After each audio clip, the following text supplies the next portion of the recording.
سے دہشت گردی کو ختم کر دیا گیا تھا۔ بدقسمتی سے ایک غلط فیصلے کے سبب دہشت گردی دوبارہ لوٹ آئی۔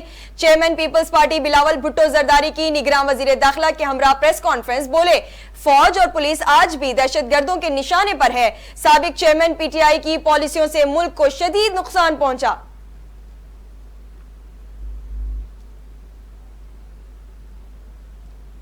وزارت داخلہ میں شہداء کے لیے تقریب کا انعقاد۔ نگران وزیر داخلہ سرفراز بگٹی نے کہا، بے نظیر بھٹو نے بھی ملک کے لیے لازوال قربانی دی، اس لیے شہداء کی وال پر ان کی تصویر بھی لگائی گئی۔ شہید بے نظیر بھٹو کے قاتلوں کو معاف کرنے کا اختیار بلاول بھٹو زرداری کے پاس ہے۔ بے نظیر بھٹو نہ صرف پاکستان بلکہ دنیا کی اہم رہنما تھیں، ان کا نظریہ آج بھی زندہ ہے۔ پاکستان نے مقبوضہ کشمیر سے متعلق بھارتی سپریم کورٹ کا فیصلہ مسترد کر دیا۔ نگران وزیر خارجہ جلیل عباس جیلانی نے کہا، مقبوضہ کشمیر بین الاقوامی طور پر تسلیم شدہ ایک متنازع علاقہ ہے۔ بھارت کو مقبوضہ کشمیر کے متنازع علاقے کے تعین کا کوئی حق نہیں ہے۔ بھارتی سپریم کورٹ بھی مودی سرکار کے نقش قدم پر چل پڑی۔ انصاف کا قتل کر کے بھارتی سپریم کورٹ نے متعصبانہ فیصلہ جاری کر دیا۔ مقبوضہ کشمیر کی خصوصی حیثیت کی بحالی کی درخواست مسترد۔ 5 اگست 2019 کا فیصلہ آئینی قرار دے دیا۔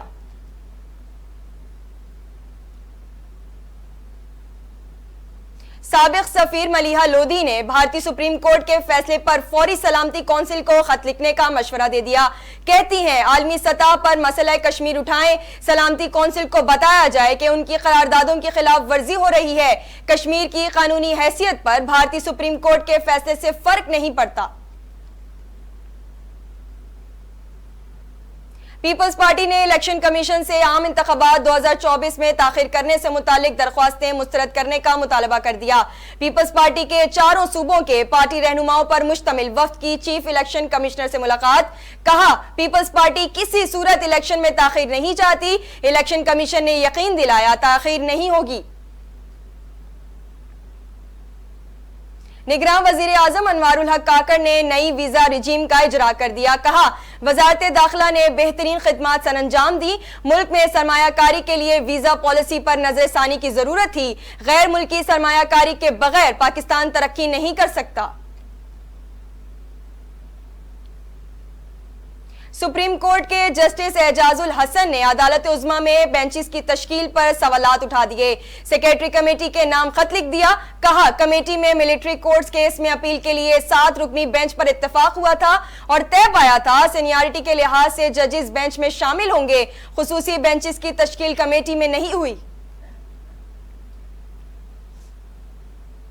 ذوالفقار علی بھٹو کی پھانسی کے خلاف صدارتی ریفرنس کا معاملہ۔ Chairman Peoples party Bilawal Bhutto Zardari نے کیس کی لائیو ٹیلی کاسٹ کے لیے سپریم کورٹ میں درخواست دائر کر دی، موقف اختیار کیا۔ عدالتی نظام پر لگے دھبے کو ختم کرنے کے لیے ضروری ہے ریفرنس کی کارروائی براہ راست دکھائی جائے۔ بھٹو کو پھانسی دینا پورے عدالتی نظام پر دھبا ہے۔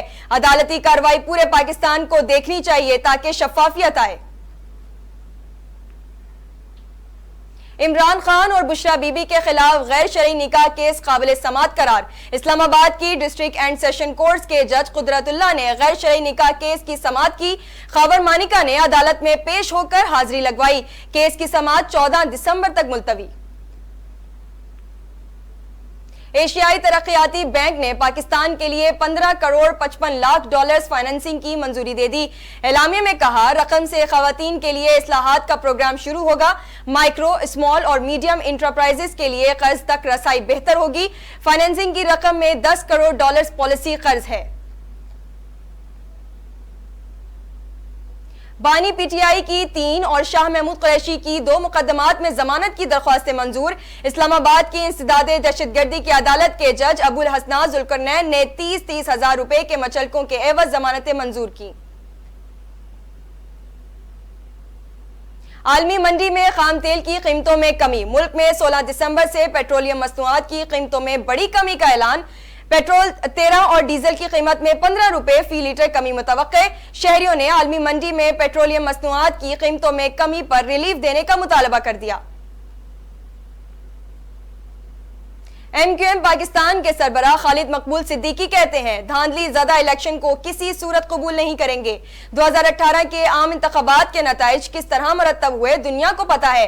کراچی اپنی حقیقی نمائندگی سے محروم ہوا ہے۔ ان لوگوں نے اس شہر کی نمائندگی کی جو اس شہر کے نہیں تھے۔ جلد سے جلد انتخابات کی اس شہر کو سب سے زیادہ ضرورت ہے۔ پی ٹی آئی نے انٹرا پارٹی انتخابات پر الیکشن کمیشن کے نوٹس کو چیلنج کرنے کا اعلان کر دیا۔ نائب صدر P T I Khyber Pakhtunkhwa ظاہر شار تورو کا کہنا ہے الیکشن کمیشن کے نوٹس کے خلاف پشاور ہائی کورٹ میں ریٹ پٹیشن دائر کریں گے۔ وفاقی حکومت نے حج درخواستوں کی وصولی کے لیے 10 روز کی توسیع کا فیصلہ کر لیا۔ وزیر مذہبی امور انیک احمد کا کہنا ہے سرکاری اسکیم کے تحت حج درخواستیں جمع کرانے کی تاریخ بڑھا رہے ہیں۔ گزشتہ برس کی نسبت سستے پیکج کے باوجود کم درخواستیں آنے کی وجہ لوگوں کی استطاعت میں کمی ہے۔ میئر کراچی مرتضی وہاب کی زیر صدارت سٹی کونسل کا اجلاس۔ مرتضی وہاب نے حافظ نعیم الرحمان کو ایوان میں خوش آمدید کہا۔ میئر کراچی نے کہا کراچی کے عوام نے مینڈیٹ دیا ہے، مل بیٹھ کر مسائل کا حل نکالنا ہے۔ رکن پیپلز پارٹی نجمی عالم کا کہنا ہے راؤ انوار کو اجلاس میں ذکر ہو رہا ہے کراچی میں کس جماعت نے دہشت گردی کرائی ہے۔ انسانی حقوق کے عالمی دن بھی اسرائیل کی بربریت تھم نہ سکی۔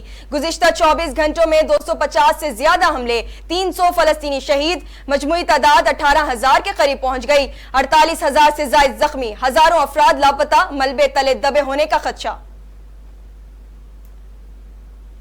نگران وفاقی وزیر اطلاعات مرتضی سولنگی نے سوشل میڈیا پر موجود گلگت بلتستان کے حوالے سے خبر کو جعلی قرار دے دیا۔ کہا یہ خبر کسی اخبار میں شائع نہیں ہوئی، جو لوگ مذموم مقاصد کے لیے یہ جعلی خبر پھیلا رہے ہیں ان کے خلاف قانون کے مطابق کارروائی کی جائے گی۔ اس سے قبل فیکٹ چیکر نے سوشل میڈیا پر موجود خبر گلگت بلتستان 50 سال کے لیے چین کو دینے پر غور کو جعلی قرار دیا تھا۔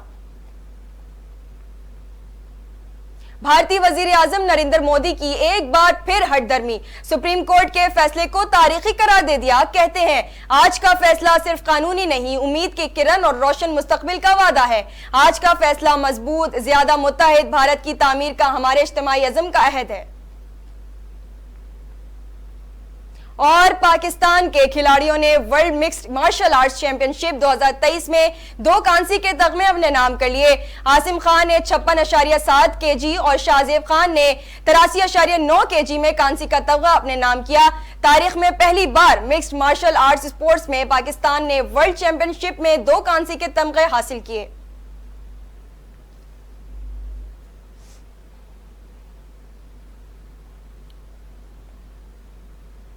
ہیڈ لائنز آپ نے ملاحظہ کی، خبروں کی تفصیل اس بریک کے بعد۔